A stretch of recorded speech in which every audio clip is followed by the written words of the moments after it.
if there's, they'll say buy one, get one free. But at the end of the day, when you looked at it, when you research it, you will see that you are more or less paying for the same thing.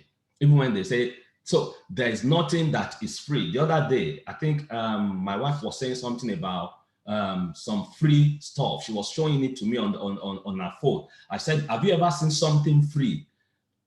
Likewise, when it comes to leadership, there is a price tag to pay. And what is that price tag? It is self-discipline. Self-discipline is the price tag to pay to be an effective leader. President Harry Truman, that's the 33rd president of the United States, he said, in reading the lives of great men, I have found that the first victory they won was over themselves. Self-discipline with all of them came first. This is the price to pay to be a leader, and not just a leader, a successful leader, a great leader, an effective leader. Self-discipline comes before leadership success. So if I want to be a leader, if I want to improve myself, I must be self-disciplined. I must be self-disciplined. And what is that? These are just some definitions in the dictionary. It says training and control of oneself and one's conduct. And I like the other bit. It says usually for personal improvement.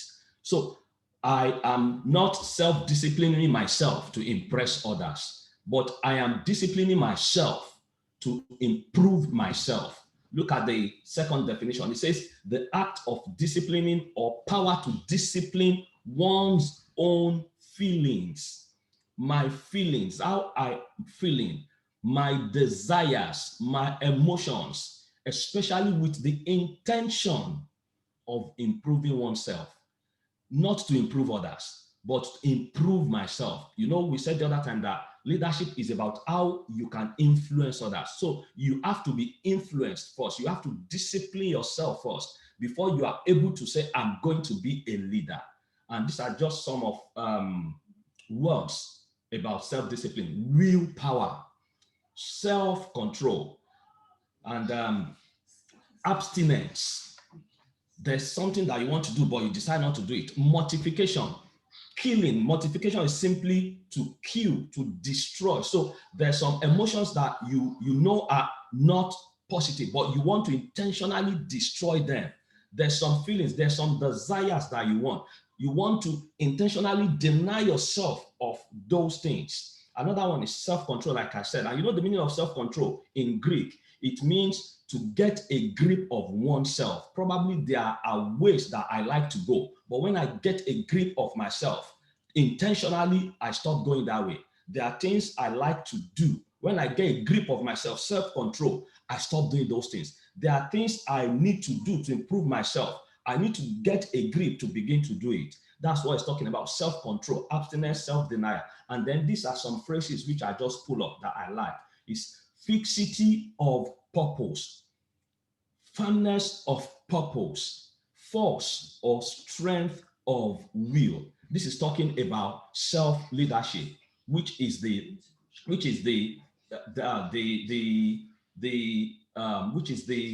price tag to pay for leadership. The price tag to pay for leadership, because leadership is all about traveling within before you begin to travel without. Traveling within before you begin to travel without. And I've got some stuff here, which I'm just going to pull up in a sec, just to tell us a bit about what self-discipline is. It says self-control is knowing you can, but deciding you won't.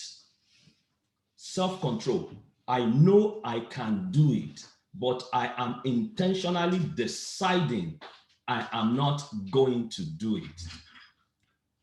This is another one. This is Dwayne Johnson. If you're somebody that loves wrestling, WWE, you will know this guy. He's also an actor now. He says, all successes begin with self-discipline. Every success in this world begins with self-discipline. And alas, it starts with you. It starts with you. It starts with you. So as you are on this medium tonight. For you to be successful, you have to be self-disciplined. And self-discipline will not come from your spouse. It won't come from, probably if you are a church member, it won't come from your pastor. Probably if you are a Muslim, it won't come from your imam. If you are in the place of your work, it's not going to come from your boss. It starts with you. And another one is self-discipline is the ability, look at this, to make yourself do what you should do. Ability to do what you should do. You intentionally make yourself to do what you should do. Not just only what you should do, when you should do it. When you should do it. What it pays for is time. Time is one thing that none of us pay for that is free in the world. But quite unfortunately, as free as time is, 99% of us misuse time. 99% of us misuse time. As free as time is, 99% of us misuse time. Why? Because of lack of self-discipline. And it is you do what you should do when you should do it. And look at this, whether you feel like it or you don't feel like it. Whether I feel like I want to do it, but I just need to do it. And the last one, which I love, is this: goals and accomplishment. The bridge between goals and accomplishment is self-discipline. If I ask you, my brother was asking us at the beginning, said, who wants a career change? That is a goal. Who wants to better their life? That is a goal. Who wants to change their status? That is a goal. Who wants to be this? Who wants to be that? That is a goal. And at the end of the goal is an accomplishment. But there is a gap, there is a bridge that you and I need to cross to that state of accomplishment. And that bridge is self-discipline. That bridge is self-discipline. And why self-discipline? I just put some questions here. What is that thing that is proving difficult for you to give up? What is the next step or hill or mountain you must climb to the next level of success? These are just questions. Do you want to improve your life and you are thinking, how do I make it happen? Like probably it could be area of career change. One thing that sells almost everywhere in the world is losing weight. Another thing that sells is self-improvement. We always have it in our head. I need to improve myself. I need to improve myself. I need to lose weight. I need to do this. Another one is, have you discovered your purpose? That's one thing I'm so passionate about. I'm always telling people, you and I, we are on the surface of this earth to make an impact. We have been created to make an impact. And that's what the first session was all about, creating change. You and I are created to be change agents. So have you discovered in which area you are to be a change agent? Have you discovered the reason why you are who you are, where you are, and why you are doing what you are doing? Have you discovered that? Or is it just all about me, myself, and I? And the other one is, but you are struggling with starting the journey to fulfilling that purpose. And then the last question, have you always thought, I need to develop, I must grow, but I keep thinking about it? Because that's one thing most of us like thinking, they like to do, thinking. We can think and think and think and radicalize and logical and analyze and creatively think and critically think and continue to think, and nothing happens. John Maxwell, he says, everything worthwhile is uphill. Everything worthwhile is uphill. And you know, nobody wants to go down. Everybody wants to go up. Development is all about going up. Improvement is all about going up. Success is all about going up. Everything that is worthwhile in life is uphill. You have to reach for the goal, like that song, reach for the goal. So how do you get uphill?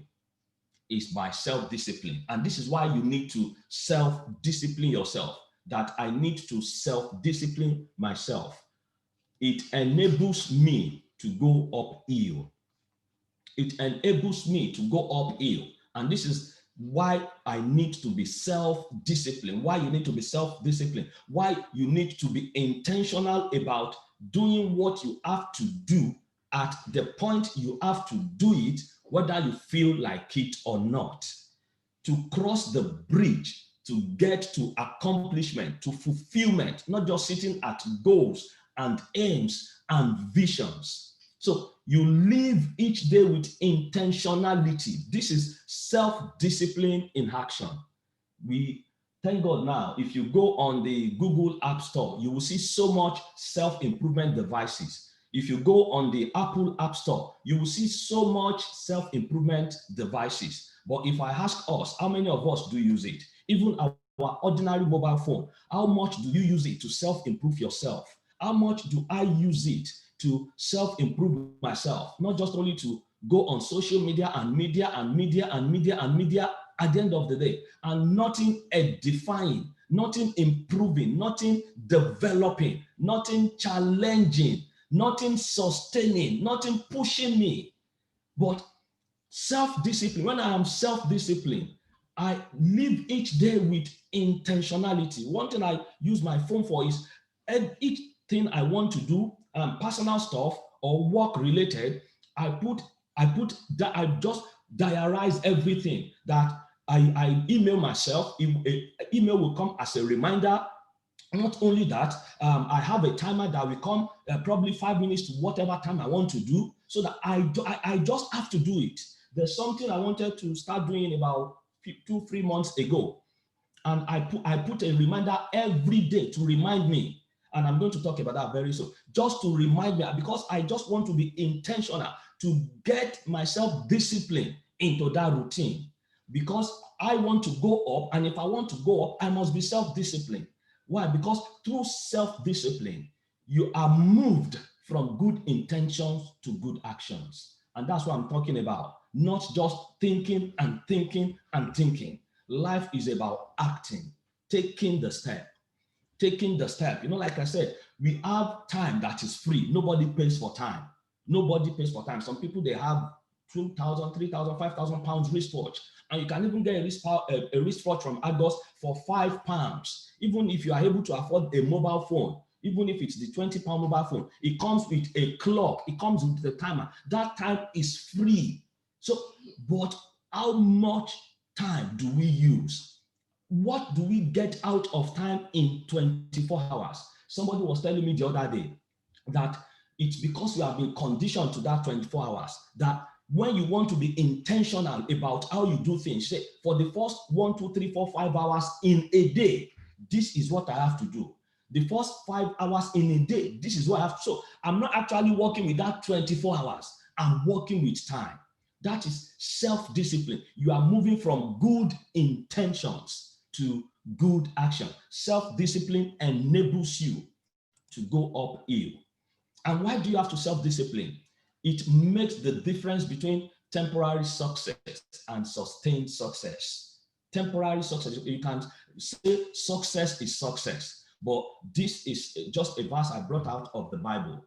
It says in Joshua 1:8, it says this book of law, this probably if you're not a Christian, this is just from the Bible. And there's something I want to bring out, which I've highlighted in the same purple color. It says, this book of the law shall not depart out of thy mouth, but thou shalt meditate therein day and night, that thou mayest observe to do according to all that is written therein. For then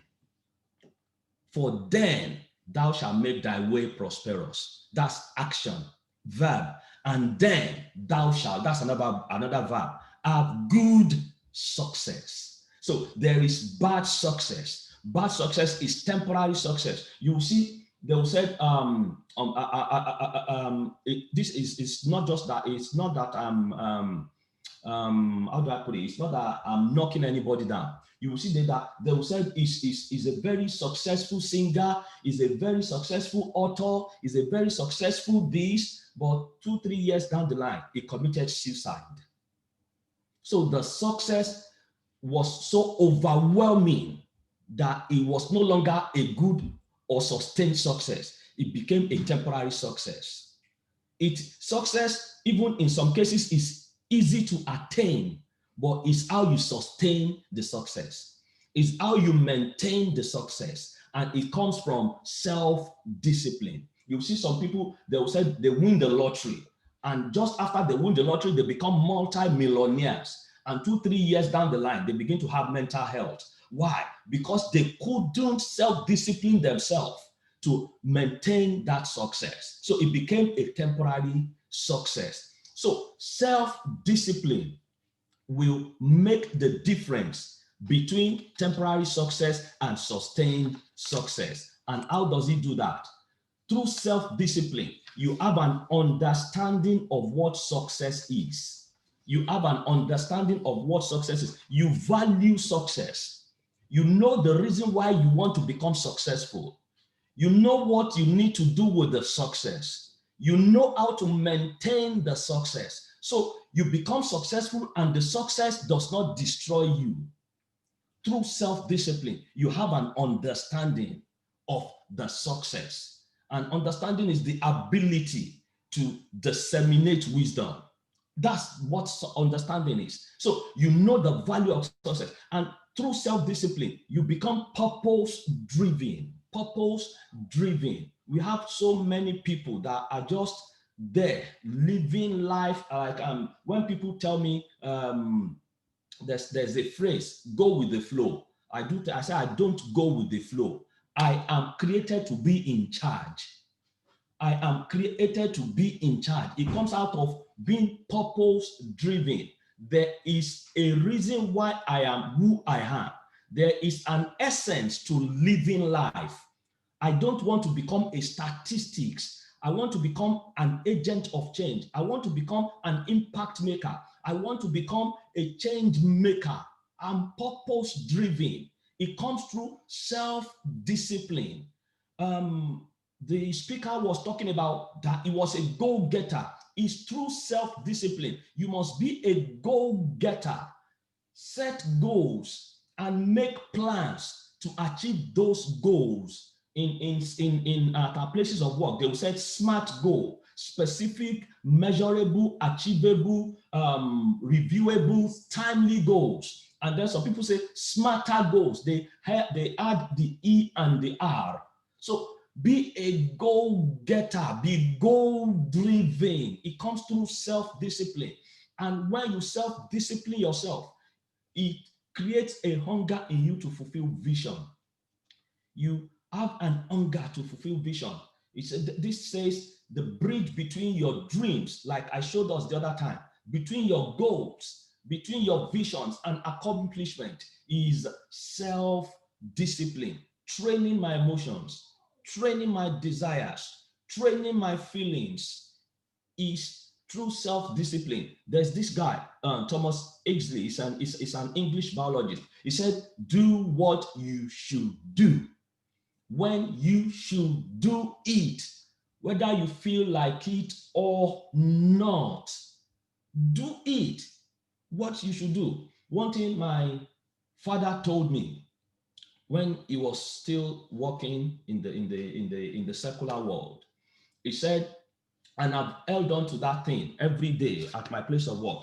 He said, when he's going home at night, he looks at his desk, and by grace of God, he was able to get to the top.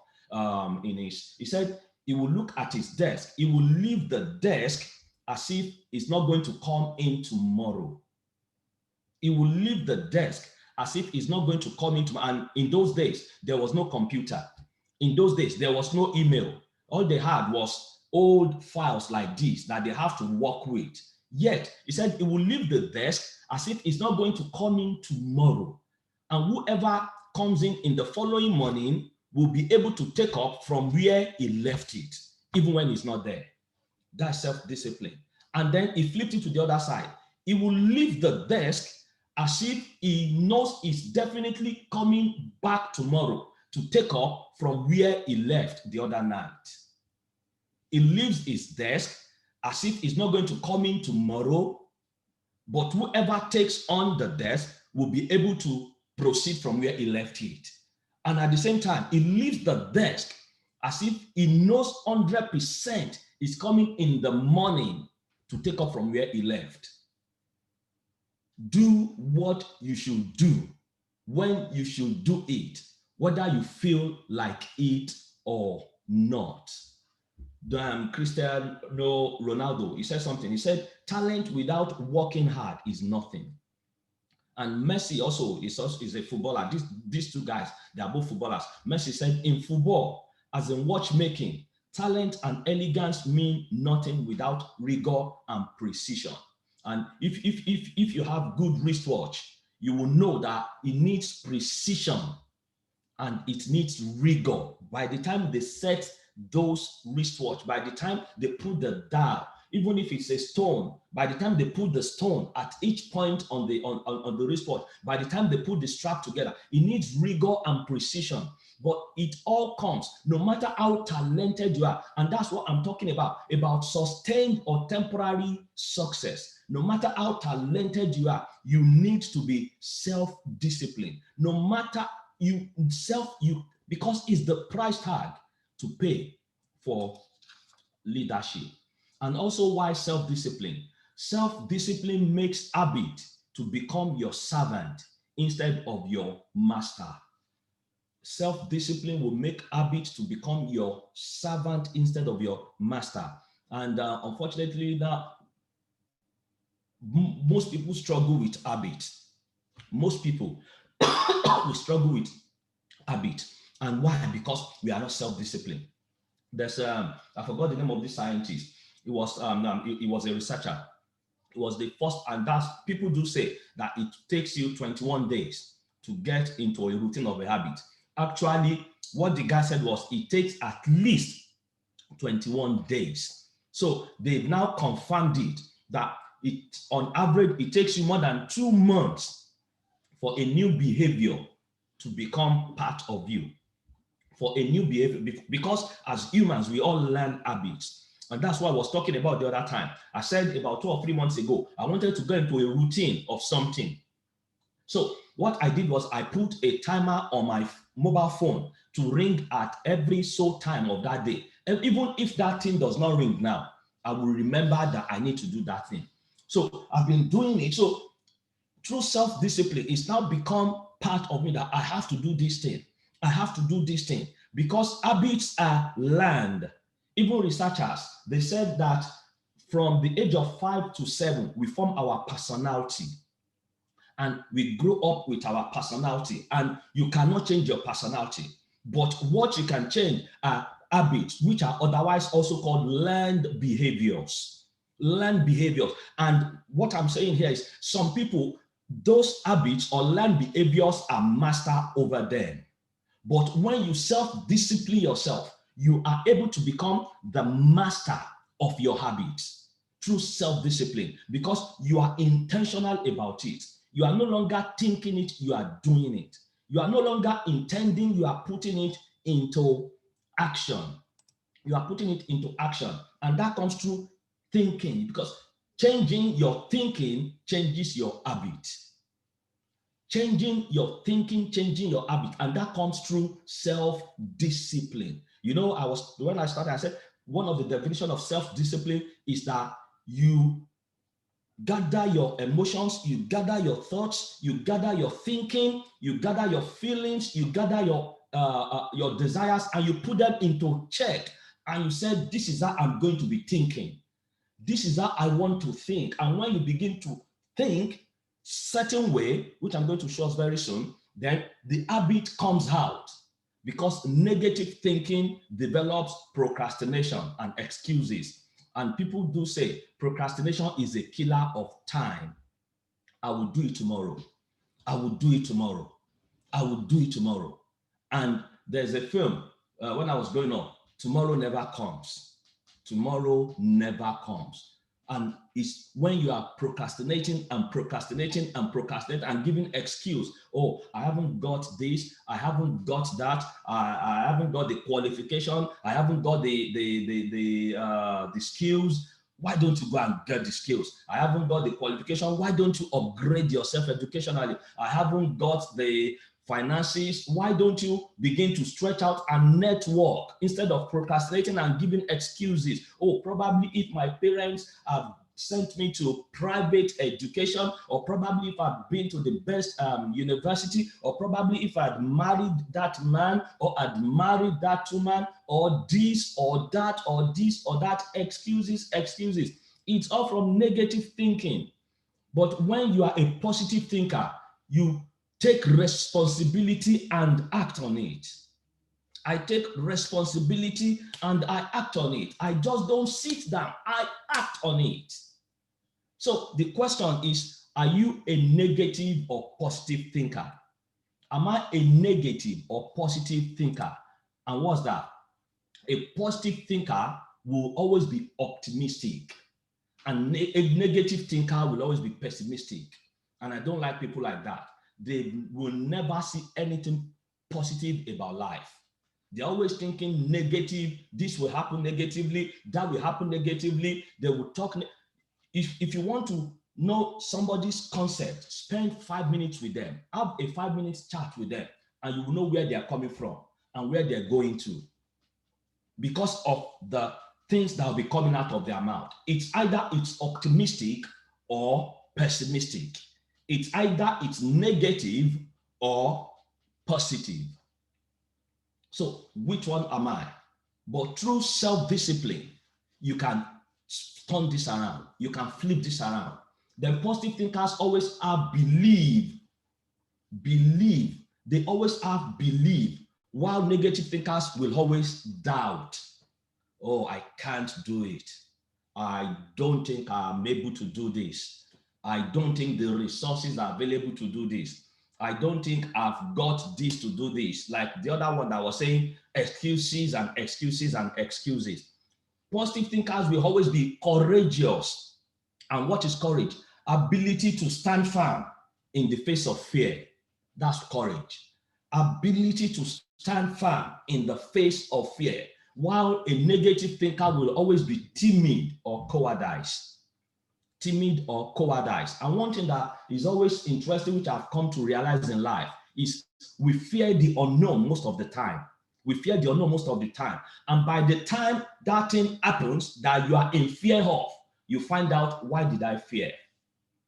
And the downside of it is fear will bring stress. Fear will bring depression that we had the other time. Fear will bring negative mental health. Fear will bring this and that.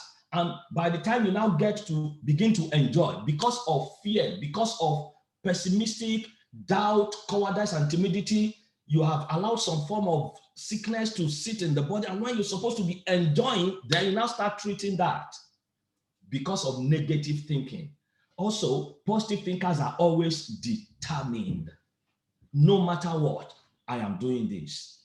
No matter what, I am getting this. No matter what. And it comes from self-discipline. You turn your thinking around.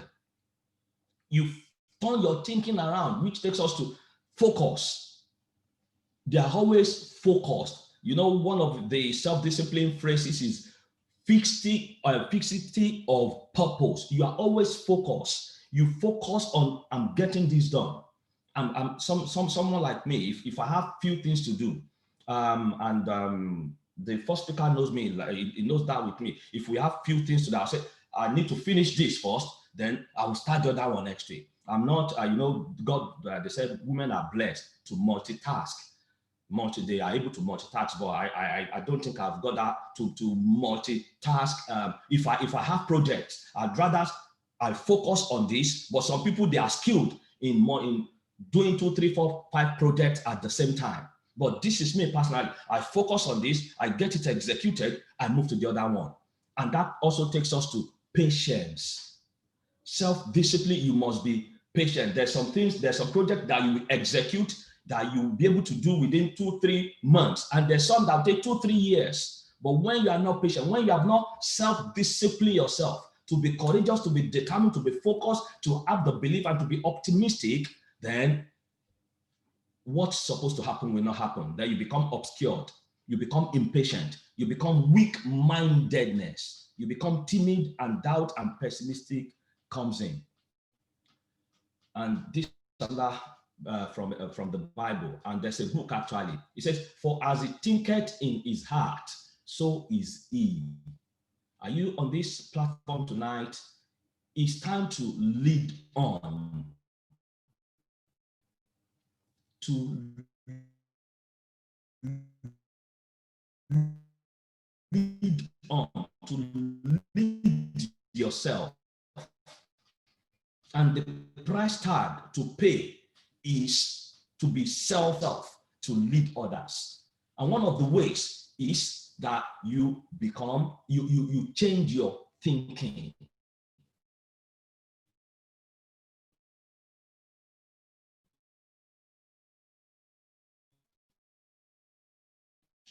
You change your thinking, because your thinking makes or breaks you. Your habit makes or breaks you. And this is where I'm going to stop tonight, because I've got about 10 minutes to go. Self-discipline makes consistency possible. Self-discipline makes consistency possible. And why do you need to be consistent? It establishes reputation. Everybody wants to have a good reputation. Guess what? Not all leaders have good reputation. Not all leaders have good reputation. But through self-discipline, you become consistent. And consistency is all about harmonious uniformity. Harmonious uniformity. You know, the thing I said I wanted to start doing about 2-3 months ago, I want to be consistent with it. So I set an alarm to always remind me almost on a daily basis. Why? Because I want to build up a harmonious uniformity. Harmonious uniformity. So that's consistency. And self-discipline establishes it. It brings reputation. You don't go about paying people to become reputable. You don't go about bullying people to become reputable. You can become reputable, you can be a negative one. But if you want a good reputation, you have to be consistent. And to be consistent, self-discipline yourself. And also, consistency is a prerequisite to excellence. Like when we were in the university, they said, if you don't pass the course in year 1, you won't be able to do the course in year 2. Why? Because year 1 course is a prerequisite to year 2 course. So you can still be in year 2, but you are still doing year 1 course because you have failed the prerequisite to year 2 course. But for you to excel, to be an excellent leader, you must be consistent. And consistency is from being self-disciplined. And also, self-discipline reinforces your vision and values. It will always remind you, about your vision, about your value. Self-discipline will always do that. And also, self-discipline provides security to others, because one thing that leaders must do is you must be able to provide security for your followers. But even when you are not secured, even when you are not optimistic, even when you are not courageous as a leader, even when you are not even sure of where you are going, even when you haven't got visions or values, because it's one thing to have the vision, it's another thing to have the values. It's another thing. One of the steps to fulfill vision is to have the values. So when you don't have the value, or when you are not secured because of lack of consistency, you will not be able to lead properly. So self-discipline brings consistency into play. It makes it possible. And the bit I put below, I said, charisma, genius, excitement, creativity, and innovation is what the world is running after now. Everybody wants to be charismatic. Everybody wants to be a genius. Everybody wants to speak and get their listeners, their congregation excited. Everybody wants to be praised for being creative and innovative. Very few are running after consistency. Very few are running after consistency. But consistency is one of the traits of good leadership. And Consistency, like I said, comes out of self-discipline. So where I'm going to leave us with tonight is a food for thought. Where is one area in your leadership that will benefit from increased consistency? Where is one area in your leadership that will benefit from increased consistency? I'm going to take up from there tomorrow. Thank you very much for giving me your time. And I want to hope that you have been blessed. Thank you very much. Thank you so much.